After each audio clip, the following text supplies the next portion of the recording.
Là, on est en surface. Là, ça devient de l'art. Bah, nous, en France, on était 13 millions de connards à observer son grand retour à la télévision sur TF1. Moi, j'étais là, alors, Dominique, la vérité. Il était magistral. Il avait ses deux petites pattes comme ça. Je vous encule, parce que... Très fort. Très haut niveau. Ah. Extraordinaire. Franchement... Et c'était beau à voir, je veux dire. Et c'était tellement beau. Pour moi, j'étais comme ça, mais juste... Moi, je pense qu'on va finir par l'avoir comme président de la République, ce mec, un jour là. Et c'est l'avantage aussi, et quelque part, c'est bien, parce qu'avec lui, bon, terminus, tout le monde descend. Là, je veux dire, là, on aura Polanski à la culture, Marc Dutroux à l'éducation nationale, Madoff au budget. Ferme-la. Et le problème... Non, le problème de Strauss-Kahn, c'est que c'est un chaud lapin. C'est même plus un lapin, c'est un yéti, le mec. Ses conseillers en communication, il dit « Arrête, tu vas être président, détends-toi ». Il n'y arrivait pas. Hein. Le moindre bout de nichon, l'autre... Ah, il a explosé en plein vol. Hein. Et quand il s'est fait serrer, putain, il était... Là aussi, bon, les images ont fait le tour du monde. Tu sais, quand il sort du commissariat avec les bracelets dans le dos, mal rasé, on aurait dit un chicanos. Mais dans l'œil, on sent, il a l'agnac, il est là. Je te nique, toi.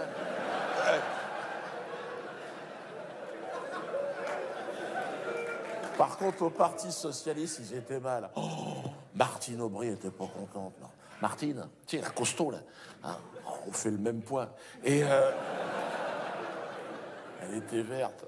Elle chialait. Elle était, Dominique, il faut laver son honneur, elle a dit. Oh, bah, tu vas frotter, Martine, hein, parce que... Hey, laver l'honneur de Strauss-Kahn, c'est un chantier, tu vas y mettre 2-3 jours. Non, mais Dominique Strauss-Kahn, on est obligé d'en parler. Pourquoi? C'est l'événement médiatique du siècle. Après le 11 septembre, dans le monde entier, putain, ça a été... Et en France, c'était extraordinaire. Tous les médias, tous les politiques ont crié... Quand il avait les bracelets, là, à la présomption d'innocence. Oh, ben, qu'est-ce que ça fout là?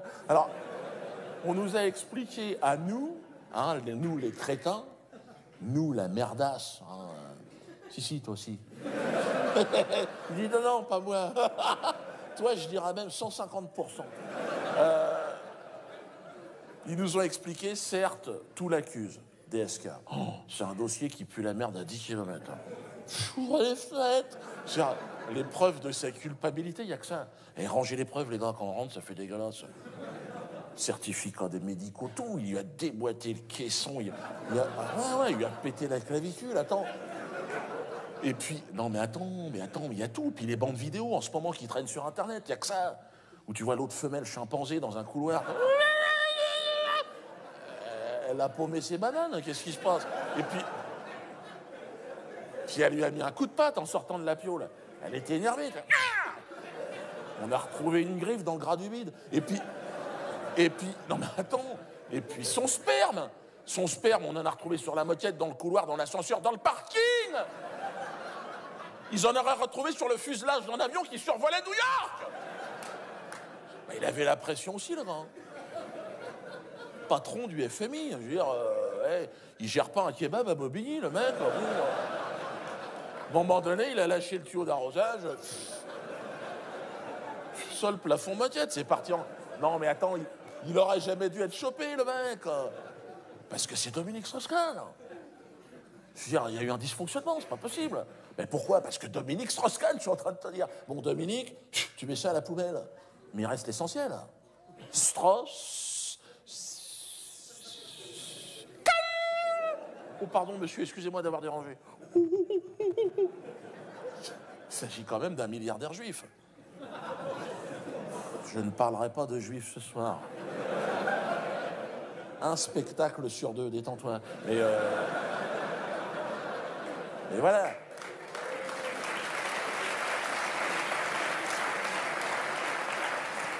C'est un peu délicat de passer à côté de l'affaire Strauss-Kahn. C'est un peu comme la mort de Dark Vador dans la Guerre des Étoiles. T'es obligé d'en reparler le lendemain matin à la récré. Je veux dire, c'est... DSK, Dominique Skywalker. Toutes les forces de l'Empire se sont mis derrière lui, toi. Ils ont crié immédiatement à la présomption d'innocence, je vous l'ai dit tout à l'heure, et au complot en ce moment. Au complot. Merde, c'est un complot, soi-disant, ce qu'il a vécu. Ça sera les nazis, les islamistes. C'est les Kadhafi. C'est Kadhafi. Merde. Il connaissait Nafissatou. Très bien, c'était sa femme. Oui, mais il y a les bons complots et les mauvais complots. Faites attention à ça. Le mauvais complot, par exemple, c'est le mec qui va remettre en cause la version officielle des attentats du 11 septembre. Bon, ben lui, il n'a rien compris. 11 septembre, tu bouffes, tu la fermes.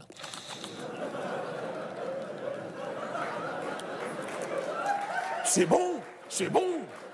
Je peux en avoir une autre part. Tu finis les miettes dans l'assiette. Abdullah, c'est bon. Ça... Ah oui, non, non, non, attention, en France, il y a des lois. Hein.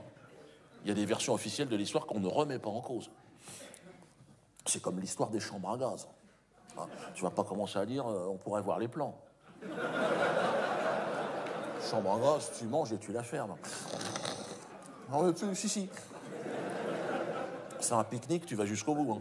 Tu plies la nappe, tu ranges ça dans le coffre. Merci, à demain. Et puis, bien sûr, vous avez le bon complot. Dominique Strauss-Kahn est innocent, il est victime d'un complot. Il est accusé de tentative de viol, certes. 3, 4.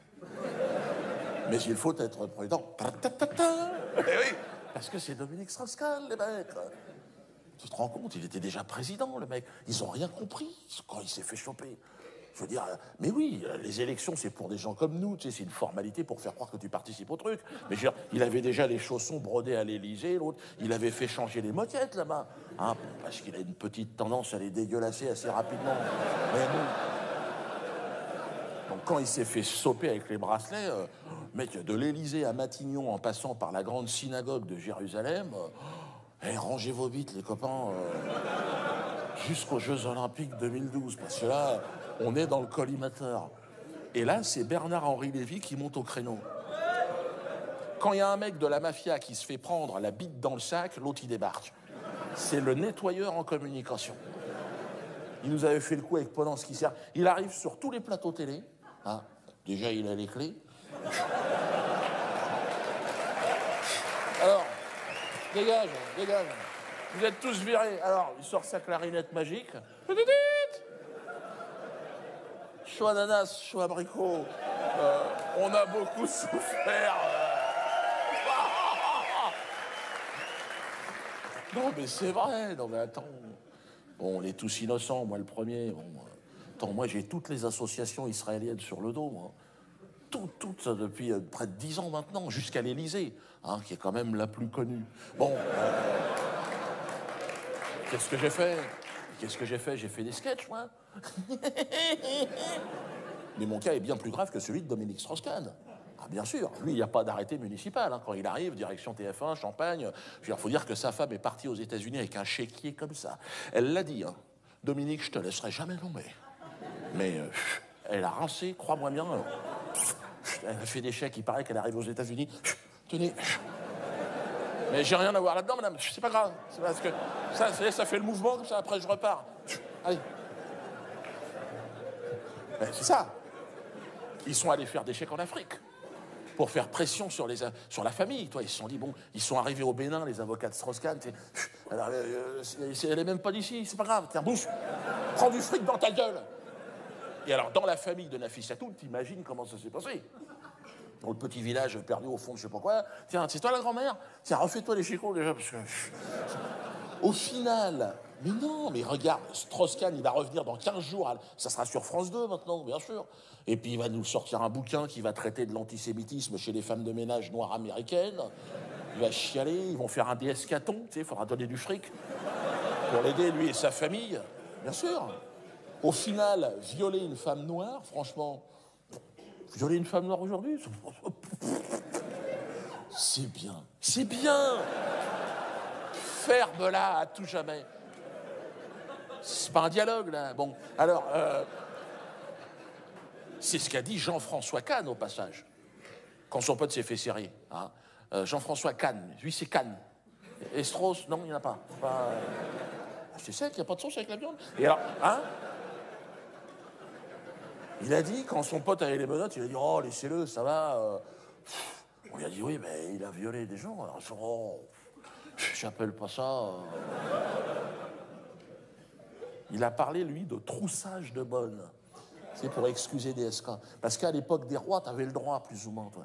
Quand toi, il y a une bonne qui passe, tiens, viens là, toi. Merde. T'as vu, rien dans les mains, rien dans les poches. C'est un tour de magie, dégage.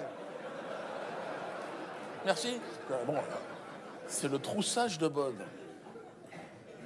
Mais si je trousse ta mère, Jean-François Kahn, qu'est-ce qui se passe? Mais non, mais c'est dans le showbiz, c'est ça. C'est comme tuer sa femme à coups de poing, par exemple. C'est regrettable, détends-toi. Mais ça n'est pas forcément disqualifiant quand t'es dans le show business, non? C'est ce qu'a fait Bertrand Cantat. Ben lui, il était invité à Avignon cette année, par exemple. Alors que moi, Avignon, oublie ça à tout jamais. Dans un périmètre de 50 km, par satellite, il est là! J'allais à Marseille, détendez-vous les gars, là. C'est ce que ma femme m'a dit. Elle m'a dit, t'aurais dû me tuer à coups de poing, tu vois. Au moins, tu pourrais faire Avignon. Je lui ai dit, oui, mais tu serais morte. Ah oui, m'a dit. Parce qu'elle est un peu lente. Et mais non, ce soir, je suis méchant, je lâche des blazes. Je suis motivé. Polanski, attends, il était ici, d'ailleurs. C'est pareil, reçu au ministère de la Culture. Bon, tu me diras, le ministre, c'est le même. Avec des pétales de fleurs. Normal, non. Il a quand même violé une petite gamine, le mec. Tiens, remets tes couettes, t'es jolie, toi. Tu veux faire du cinéma avec tonton Roman? Tiens, prends un cacheton, déjà, fais dodo. Une fois qu'il a roupi, il lui fait faire le tourniquet. On va où, les mecs? T'as vu, même toi, ça te choque. C'est Woody Allen, reçu à l'Élysée, lui, avec les trompettes et le pognon de l'État. L'autre, il a épousé sa fille, le mec. On n'épouse pas son enfant, quand même. Même les koalas hésitent à faire ça. Adoptive, c'est vrai, il est allé acheter ça au Vietnam au moment des soldes. C'est un Américain, c'est un patriote. Mais bon, où va le monde? Attendez, d'accord. Bon, moi, je suis un infréquentable, c'est vrai. Tu le sais, toi aussi. De là à devenir un des premiers infréquentables de France, d'Europe, je m'y attendais pas. Je m'y attendais. Non, mais c'est du boulot, hein. Tu ne deviens pas infréquentable comme ça. Hein. Moi, c'est le sketch Chaud Ananas. C'est ça qui m'a placé en pole position de manière assez durable. Je sentais quand je faisais ce sketch que je faisais une échappée, tu vois. Le peloton des humoristes, ben arrêtez les gars, allez pédale, viens là. Arrête de faire des sketchs sur les godasses de ski, viens voir. Chaud ananas, chaud abricot. Non, sans fausse modestie, c'est vrai que là, j'ai mis la barre. J'ai fait marrer jusqu'à Téhéran avec ce sketch. Et pour les faire marrer, les mollahs, accroche-toi. Ah, le mollah, c'est un mec qui rigole pas comme ça. Hein. Sa nature, c'est de s'éclater sur des chants religieux, tu vois. Moi, j'ai un copain mollah, il m'a invité dans une soirée de mollah. Si t'as pas fait une sieste dans l'après-midi, on est mal. Super, tu peux rechanter la première? Non. Non, moi, je suis un... Non, mais c'est vrai, je suis un insolent. Ma mère me l'a dit, depuis tout petit, elle m'a dit, t'es une merde.